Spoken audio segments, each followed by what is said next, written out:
how I live, of the actions of Khrushchev, and because of those four individuals in housing that has been targeting me.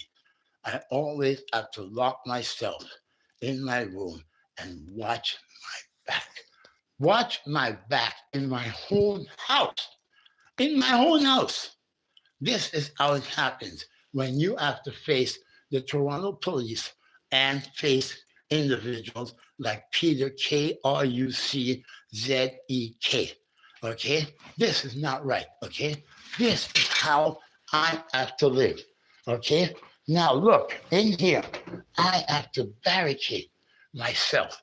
I can't clean my house. This is it. I can't take my dog for a walk.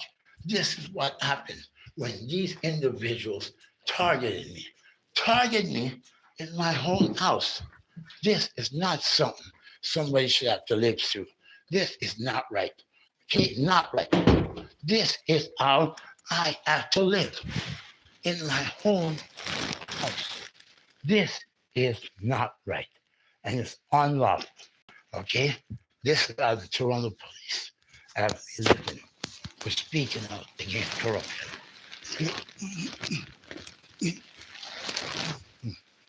Mm, mm. For speaking out against corruption. This is how I have to live in my own house. I have to put my back up against the wall. I can't even take my dog for a walk. I can't even clean my own house. I can't even cook or clean. This is how Peter Kruczek, after he laid these illegal criminal charges, and now he's the head of the police service in 43 Division, where I live in Toronto Community Housing. And these four individuals who has consistently stalked me, harassed me, slandered my name, and in turn, you can see it there. These four alcoholics, supported by the police and supported by Toronto Corrupt Housing. And this led me now to where I always have to live in fear in my own home. I can't even clean. I can't shower. I can't bathe myself. I can't live and enjoy the reasonable enjoyment of life because of fear of those you give a badge and give authority. How could this happen in Canada? I'm 61 years old. I brokered the largest children's rights case in Canadian history. I have faced 3 levels of government simultaneously. Yet, I have to live in fear in my own home because those you give authority feel that they have the right to harass, stalk, slander, alienate, threaten, intimidate, and violated my rights because my housing came through the Mental Health Commission of Canada. So they want to say I am mentally ill, mental instability, and they can do anything they want or say anything, and the people won't pay attention and let it happen. Imagine this, eh? Imagine that. Thank you, Sam Polis. If it wasn't for you and Mary Greco and my mom and those who helped, I would be dead. I have to barricade in my home place, sit in a corner for fear that they're going to attack and hit me from behind. And you will see it all. Even this individual who attacked my security camera, you will see they said charges were dismissed or withdrawn. This individual, Kruczek, he was promoted to the head of the division. My friends, family, and loved ones, you do not understand the post-traumatic stress I go through and the fear I have to live in day by day because those in authority abused their authority and had no respect for the law, and they believe that they can slander, alienate, turn the community against me, and they can come in, kick in my door anytime and make it seem like I was crazy. I committed a criminal act. They led me to areas that I did not ever want to be. My most feared things. I despise drugs, despise alcoholism, despise violence. And these are the things, drugs, alcohol, these are the things I had to rely on just to stay alive, going weeks without sleep, weeks without food, without shower, freezing as in hell. This cannot happen in Canada. There's corruption, deep corruption in the Toronto Police Service, and we must address it immediately. I must now face my one opponent. After 40 years, one opponent remains, and it's the same opponent, the Toronto media. We will defeat you. I cannot live like this, living in fear that they can use their badge and their authority, kick in my door, and they can say, oh, we heard he had a gun. These are things they have done.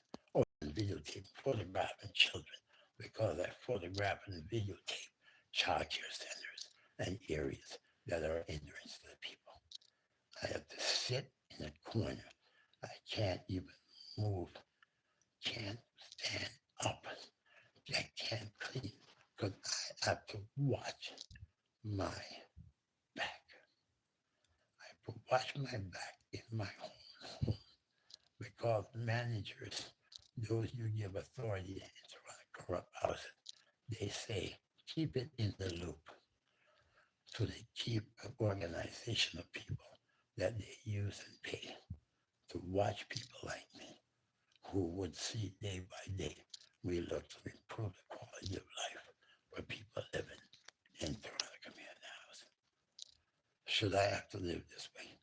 Right now, as I'm doing this video, my head is right up against a billboard, thinking that Khrushchev now, who's a detective, and it turned out is the L43 division, I was told, can send a bunch of cops. They can kick in my door, and they will say, they will find, what they give me for arm reduction. And I use their crack pipes. You know what I use them for? To smoke weed and tobacco because I can't afford the rolling papers. And I have to go and pick up butts. And they can kick up and make up any stories. If they got away with the story they made on these fake arson charges they laid against me, imagine what they can get away with. And this individual who tried to publicly cause my death and blame it on homelessness, I heard is now the head of 43 Division. This individual said me telling him I lit a cigarette in the living room while there was an electronic fire in the bedroom, which was admitted by the individual who plugged in the whole lithium battery cell phone. And he still laid these charges against me and left me for dead underneath the Gardner Bridge for 8 months. And now that I'm back home, they have slandered, alienated, tainted my names. And now they have people watching, targeting me. Check my YouTube channel. See from a message from my SK. My assistant, Mr. Greco, has already copied the message, so he can remove it. If you move back home, I'm going to make your life miserable. That's a message from Scott, KUCZERYKZ, Unit 611, Note 622, at 4301 Kingston Road. Toronto Community Housing has not done nothing about that. This individual threatened to make the life miserable of a tenant, and you haven't done nothing about that. The other one, 3, I believe it's, I won't give you the apartment. Take a look at my YouTube channel. She can remove whatever she likes. My associate already copied all of it. Every single video. She admitted her stalking of me. Nothing has been done about it. And the one who has been quiet, but he came with a mask, with an hatchet, whipping down my walls and threatened to publicly that he will dance on my grave. Grave. He will dance on my grave when I'm dead and piss on it. An alcoholic. And yet, with all the evidence, they still have him here. And he doesn't even, from what I was told by the previous tenant coordinator, he's not even on the lease. He on his lease, his dad's lease. But his dad's been here for 47 years, he says. And he says he has a letter from his doctors. A letter from your doctors? But then that means they would move you.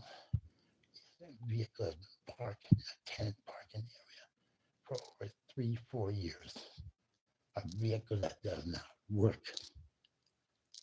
A minivan that does not work.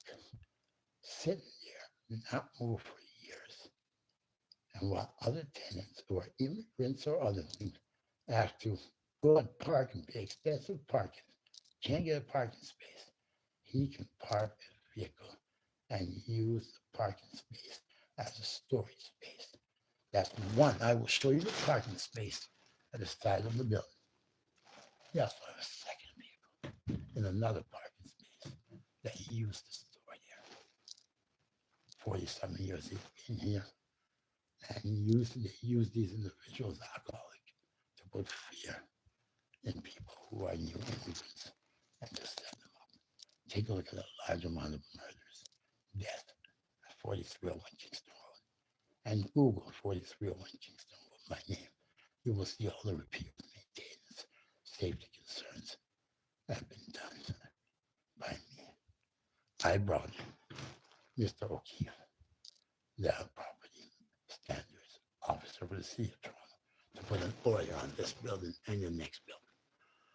I put hundreds of emails to get the carpets replaced, the pool, the childcare center, the dog park, the basketball court. Just Google it. But yet I, the victim, is being treated as the enemy. Does that make sense? Merry Christmas,